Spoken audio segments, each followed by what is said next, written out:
There's one thing everyone fears: the silence of the late night. When the world is asleep and all that remains is the sound of the wind and your own heartbeat.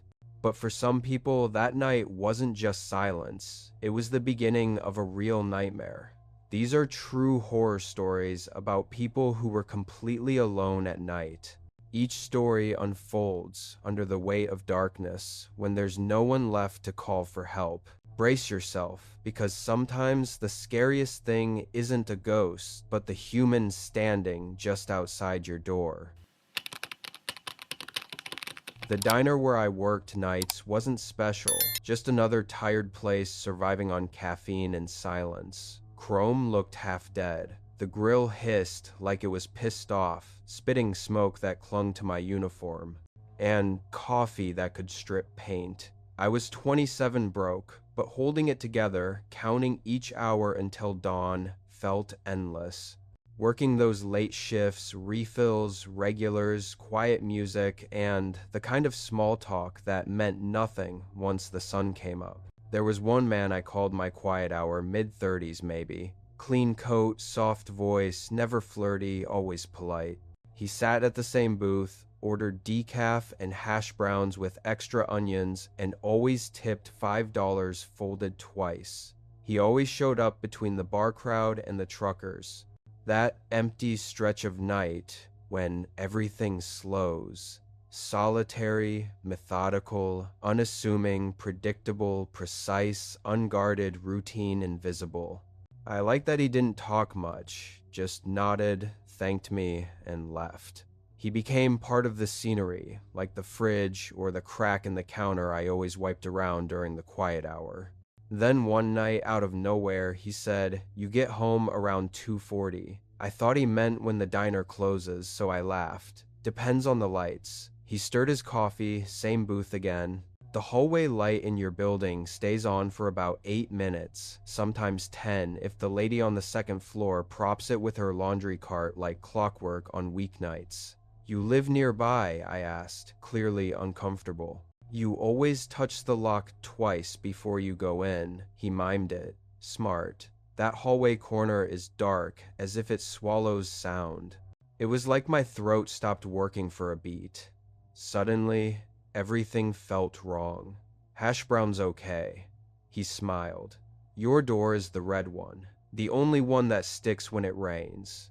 The air between us changed. Thicker, heavier. I kept my voice even. "Need anything else?" He leaned back, calm as ever. "You use your phone screen instead of the flashlight when you check your mail." I noticed things like he'd been watching. I didn't know what to say to that. Like he already knew my route. I just nodded, rang him up, and watched him leave. The $5 bill was folded twice, like always tucked under the plate. I told Tanya, the night cook, what he'd said. She didn't laugh. "You're not walking alone tonight. We left together after close." Eyes everywhere, doors nowhere, cold night salt on the road, the quiet, kind of dark.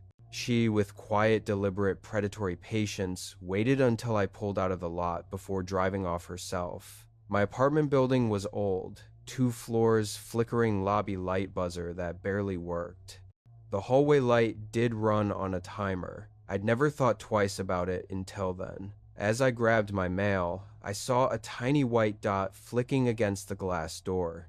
On, off, on. I realized it was a phone flashlight. Someone was outside testing the light like they were signaling, deliberately checking my reactions, watching to see if I'd look up. I went up the stairs fast, double-locked my door, and leaned against it until the wood cooled under my hands, breath held, listening hard. I didn't check the window. I couldn't not, with eyes on the glass.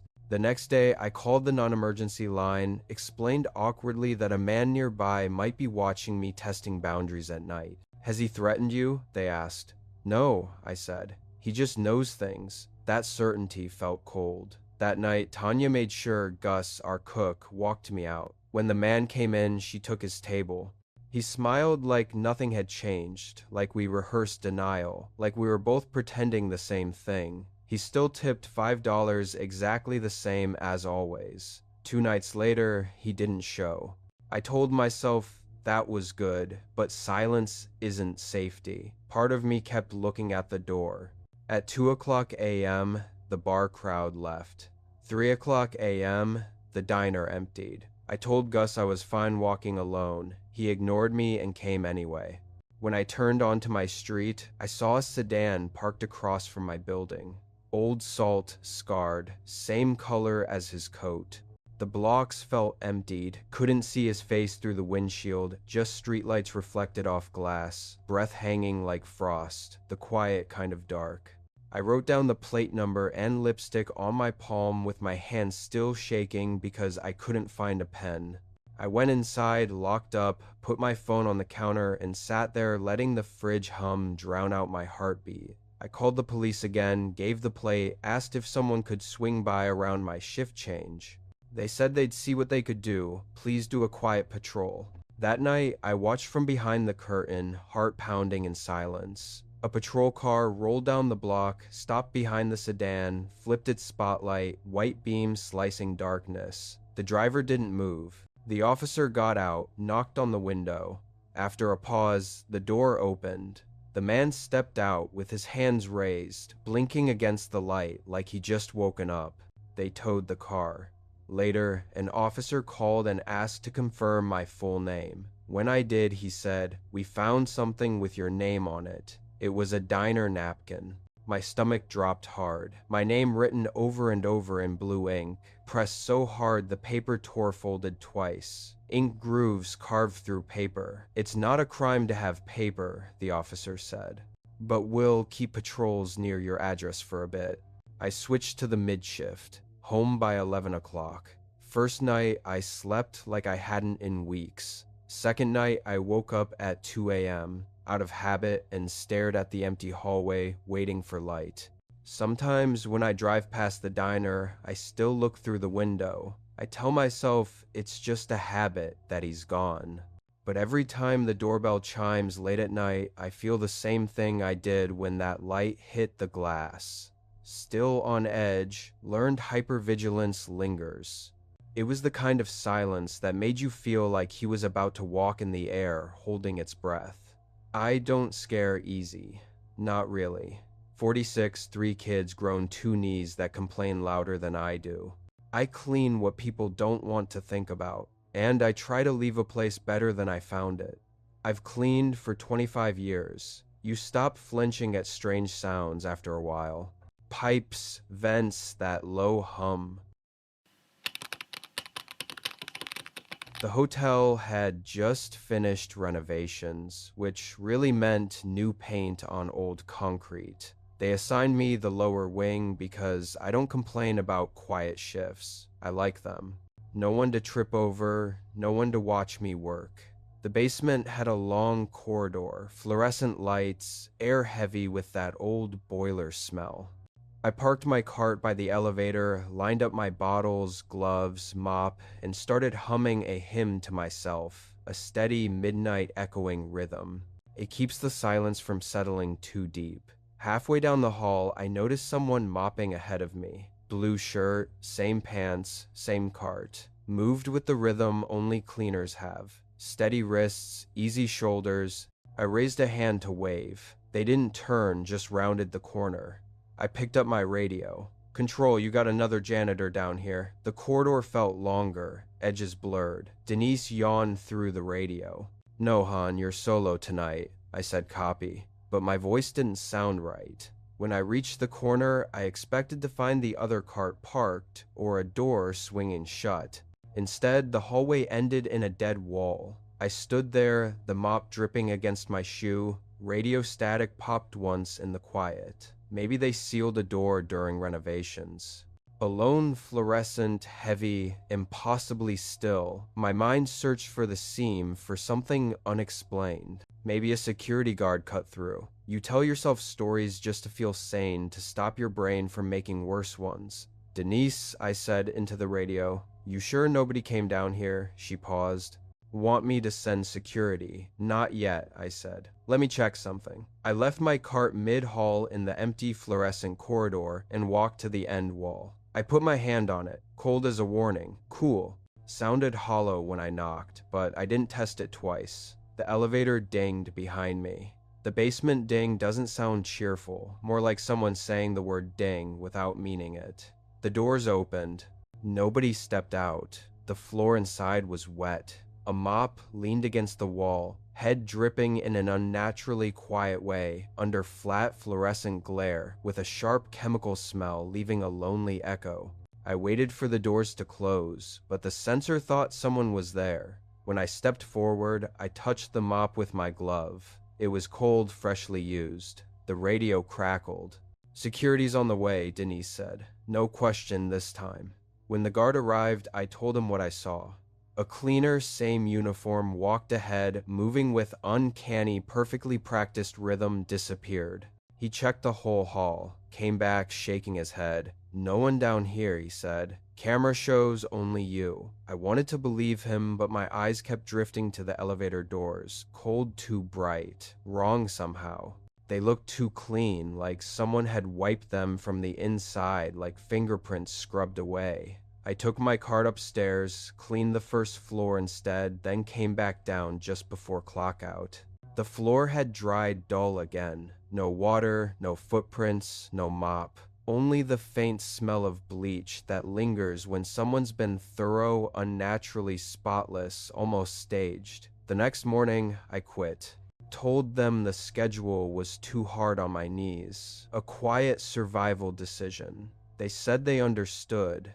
A few weeks later, I ran into Rosa from laundry at the grocery store. We were both reaching for frozen peas when she said, "You heard about the other cleaner, right? The one who died of a heart attack before the renovation. Right there, like unfinished history." They sealed the old service door down there after the renovation. His hallway got walled off for good. I just smiled and said very carefully, "No, I was off that week." But I still think about that basement sometimes on quiet nights. It was like someone was still down there trying to get ahead of me. I clean a downtown gym on the overnight shift, the hours no one wants. It's quiet in a weird way, all hum and flicker. The AC never stops. Treadmill screens blink on, and the exit signs make red islands on the walls. I'm saving for community college, trying to stay invisible and reliable. My nights start upstairs. Weights, floor, cardio, then the locker rooms. The place smells like eucalyptus, rubber, and bleach that never leaves. Liminal hushed after hours. Unblinking, sterile, industrial, lonely, electric. I keep earbuds in one ear so I can hear if someone walks in. After midnight, it's just me and my cart, towels folded, tight bottles lined up. That night, everything was ordinary, quiet corridor humming vents, until a locker door slammed. Sharp metal on metal. I jumped, then told myself it was air pressure. Happens all the time. Still, I went to check with deliberate, trained caution. Empty benches, clean mirrors, nothing out of place, and the silence felt suddenly dangerous. Then water started running in the showers. "Hello," I called. "We're closed." No answer, just the water. I walked closer. The air was damp, smelled faintly sour. Then a man's voice, low. A duffel bag sat on the floor by the first stall, duct-taped and filthy stuffed with a blanket and shampoo bottles. It wasn't one of ours. I texted the overnight manager. "Someone's still in the men's showers." No reply. They never hover. I tried again. Nothing. I called out once more.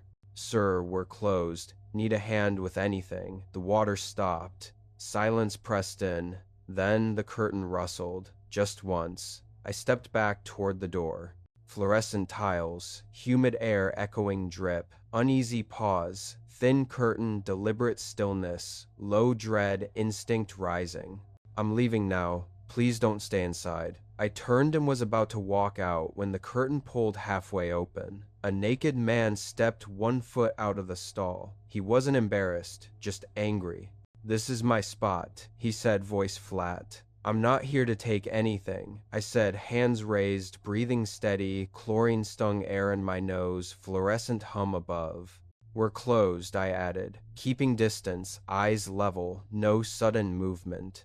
"I'm calling someone to help." under harsh fluorescent light. "Don't touch my things," he snapped, looking at the bag. "You people take everything. I'm leaving," I said, and backed out. My hands shook enough that the keys almost slipped, hands trembling uncontrollably with adrenaline when I locked the door from the outside. I ran to the office, shut myself in, and dialed 911. "There's a man in the showers. He says he lives here." The dispatcher kept me on the line while I gave the address, my heart pounding. Through the vent above, I could still hear water running again, then shutting off, then running silence, thick every second stretched. Like he couldn't decide if he was done. The cops arrived, fast, cold tiles underfoot. 2 officers went in while I watched the hallway, camera breath held. For a while, nothing. Then one of them called "Sir," step out of the shower, steady authority in the blinding steam. Another pause. A curtain ring scraped. Then the man's voice. No. When they let him out wrapped in a towel, his face was empty and hollow-eyed. He mumbled, "Clean water. Clean water." They didn't cuff him. They just guided him past me, wordless mechanically without looking. After they left, I texted my manager again. Police removed a man from the showers during the fluorescent midnight aftershocks. Please, call me. No response until early morning. When I showed up the next night, the day manager Adam asked to talk quietly. He had that fake calm tone people use when they're rehearsing bad news.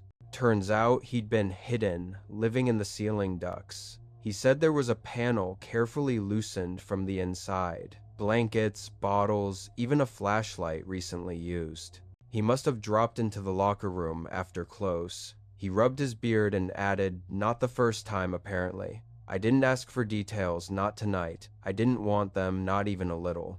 He told me they were adding tape seals on doors and new cameras, strict, quiet precautions, just precaution. I still work nights, but not alone anymore. There's another cleaner now, Jay, who cracks tired jokes to keep the heavy silence busy and bearable. When I hear running water behind a closed door late at night, I wait longer before checking. Sometimes I just stand outside and listen, counting slow breaths until I'm sure it's only a leaky pipe. Still, every time I push that locker room door open, I look up at the vents with quiet vigilance. One corner has a faint smudge where the paint doesn't match, maybe where the duct panel used to be. I tell myself it's just light playing tricks in a tired corner of the store. I worked the graveyard shift at a small roadside convenience store outside Raleigh under a faint fluorescent buzz. One aisle of chips, a humming cooler, and a clock that ticked louder after midnight, like it wanted company in that camera blind spot. I liked the quiet and the empty highway hum outside. I wasn't scared of it, not even a little. You get used to the stillness after enough nights. The store sat under streetlights that made the pavement glow pale, washed-out amber. Inside, everything had its place, eerily tidy. Coffee pot half full, scratch-offs line like soldiers. My boss, Mark, called every few hours to check sales, same script, like he thought I'd forget how to press print. He'd always end with "everything good out there, no sirens," and I'd tell him yes, because it was most nights, it really was. The alarm system was old, but reliable. A motion sensor in the stockroom was tied to a small panel near the office door. If anything moved, it beeped twice and sent a chime through the store. 2 notes that sounded like a door opening. At 12:18 a.m., it went off. Ding dong. The panel light blinked. I checked the mirrors. Nothing. Fluorescent hush. Empty aisles. Camera blind spot. Dry throat. No headlights outside either. I reset the alarm, went into the stockroom, and waited for the ceiling light to flicker on. The shelves were lined with chips, ramen, and bottled drinks. The back door was locked, deadbolt tight. Nothing moved. Back at the counter, I poured myself coffee and told myself it was a glitch. The store felt silent, strangely empty under fluorescent, stale air, unnerving. And then 5 minutes later, ding dong, I looked up at the mirror again. Empty. Utterly still, fluorescent, quiet. I reset it again slower, this time watching the tiny red light fade. One heartbeat too long. Then I texted Mark alarms acting up in the back again. Reset twice. He sent a thumbs up emoji, barely reassuring, which felt about right for how much he cared. At 12:31, the chime went off a third time. I sighed, grabbed the flashlight, and went back. The sensor blinked as soon as I stepped inside, intently, like it had been waiting. I stared up at it. No bugs, no movement. I tapped the shelf with my hand, precisely weighted, nothing. The light went still. Fine. I shut the door behind me, checked the back again, then headed out. I was halfway to the counter when it beeped again. Closer, twice. Quick, unnerving, deliberate, too close together. That time, I felt it in my chest. I turned around and stared at the stockroom door. The light under it shifted, like someone moving inside. I killed the chime on the panel and knelt to check the wiring, trying to stay practical, the kind of person who focuses on screws instead of fear. While I adjusted the panel, the store went quiet enough to hear my own breathing, a wrong human stillness, thick and watchful. Then layered under that another sound, closer, wet, uneven breathing, not mechanical, not through a wall, unmistakable human. It came from the other side of the stockroom door. I froze, not in that dramatic movie way, but in the I don't want to make a mistake way. The breathing came in short bursts, ragged, followed by a throat, sound like someone urgent trying to catch up with air. Nearby, humid, too close. I waited dead quiet, hoping it would stop, but it didn't. I opened the door a few inches, held steady just enough to shine my flashlight through. The beam slid across boxes, then water bottles, then stopped. Behind a stack of ramen plastic rustled. Something shifted through the cloudy plastic wrap. I saw it, a face pressed against the other side of the shelf, watching me. Filthy hair matted to the forehead, eyes wide and glassy, blinking too fast, unnerving, predatory. The nose flattened against the plastic mouth, half open, deliberate cold. Their breath fogged the wrap, then cleared, then fogged again. I didn't say a word. I just started moving backward, measured, trembling. Flashlight aimed at the floor, so I wouldn't spook whoever that was silent. When I reached the door, I let it rest in the frame instead of shutting it escape. The quiet click felt too loud. Back at the front, I went outside and called 911. There's someone in my stockroom. I can hear them breathing through the shelves. The dispatcher asked if I was safe. I said yes because I was behind a door, but it felt like a lie. She told me to stay on the line until officers arrived. When the sirens finally reached the highway, I didn't realize I'd been holding my breath until the dispatcher said, "They're there." In that instant, relief collided with terror. 2 officers came in with flashlights moving like people used to being the calm ones, steady, methodical. I stayed behind the counter while they checked the stockroom. They didn't shout, just whispered back and forth in low-voiced, measured tones. Back walls clear, checked the vent. A minute later, yeah, found it. They came out uneasy, holding a metal vent cover, solid evidence. Behind it, there was a dark crawl space, breathing stale, cold air. They said it led to a human-sized maintenance duct, big enough for a person to squeeze through. Whoever had been there was gone recently. The officers found a blanket and an old hoodie. One of them looked at me and said, "This kind of thing happens all the time," with a tired shrug. They stayed another 15 minutes checking the perimeter, then left. When they were gone, the store felt smaller.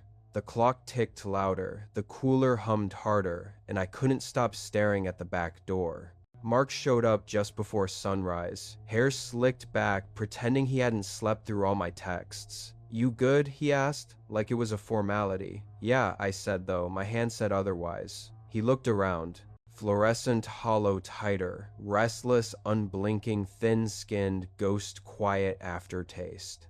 "Anything missing?" "No." "Good," he said. "We'll fix the vent tomorrow." He sounded flat, almost dismissive. That was it. No talk of cameras or safety. Just a shrug. No urgency. just tomorrow. I quit the next day, sent a short email, safety concern, not coming back, no details. Still trembling but resolute a week later, driving home from a late errand, I stopped for gas near that exit. The store lights were still blazing, corporate indifference still on.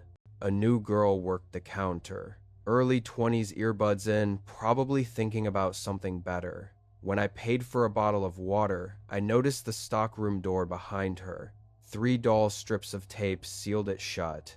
When she caught me looking, she smiled and said, "Yeah, the sensor back there is weird." Her smile felt thin, the neon hummed, and the air felt watchful. I nodded, told her to stay safe, seriously, and left. Sometimes I picture that face behind the wrap, eyes open, breathing in the dark. And no matter how far I drive, when I pass that exit, I always look toward the store.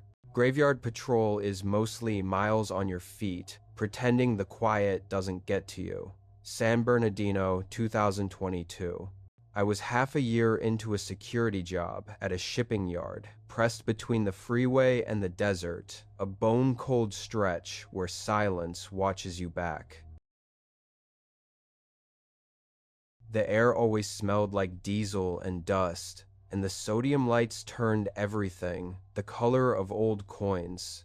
You keep to your strict routine, walk the lanes, check locks, meticulously log times, and say plate numbers out loud so you don't lose track. Third loop that night, I spotted a truck idling in lane C, cabin light on.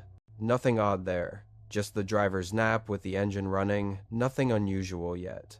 I cut across the pallets and came up the driver's side. Door locked, window perfectly sealed. Inside, a man sat upright behind the wheel, cap on jacket, half-open hands, resting deliberately on his thighs, eyes fixed straight ahead. I knocked once, then twice. No blink, not even a twitch. Policy clearly says you don't pull doors or reach in.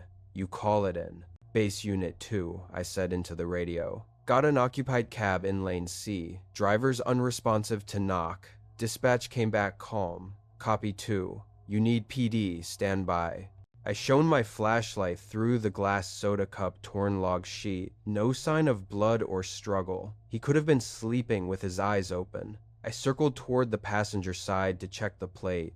That's when he moved. Not a normal flinch. His shoulders jerked tight, then snapped outward, like his body was trying to crawl away from itself. Head tilting side to side, fast and wrong. Base 2, I said roll PD and medical assistance. Male in locked cab, conscious but abnormal movement. I'm staying clear. Copy. He still didn't look at me.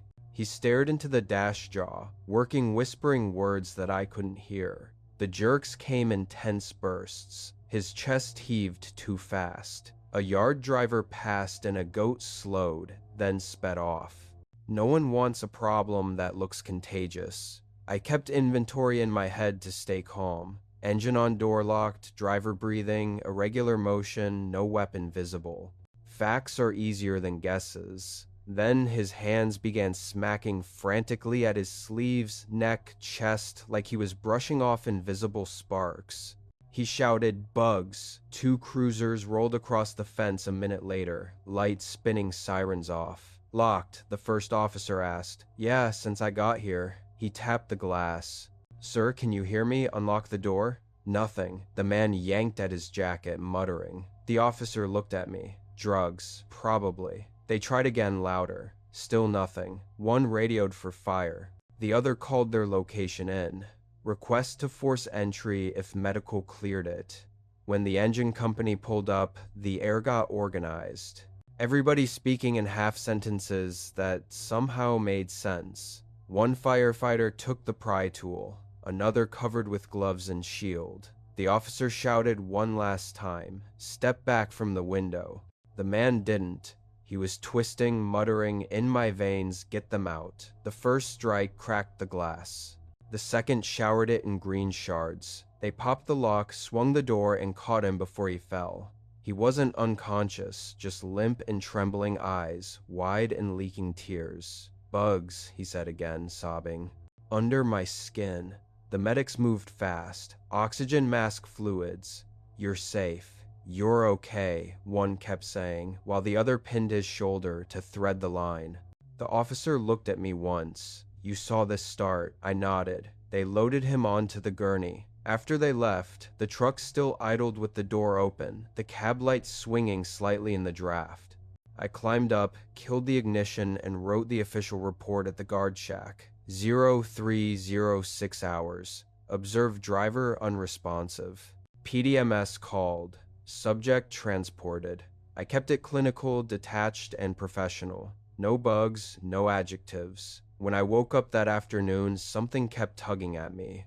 I couldn't shake the image of that man sitting there, stiff, unblinking like a body, waiting for its mind to catch up. So I called the local precinct and asked about the driver. The dispatcher recognized the incident right away. She said the guy had been on a dangerous cocktail, meth, fentanyl, maybe something worse. He'd gone into psychosis, convinced there were bugs crawling under his skin. "He's lucky you called when you did," she said. "He's at the hospital now. He'll live." I remember thanking her, but my hand stayed on the receiver for a while after I hung up. The relief didn't hit right away. It came with a strange heaviness, because even though I was glad he'd made it, I couldn't stop seeing him the way he looked that night. His eyes open, but empty face slack like every muscle had forgotten what living meant. The way he moved, jerky wrong. It didn't look human, more like someone caught halfway between life and whatever comes after. That image has stuck with me more than I want to admit.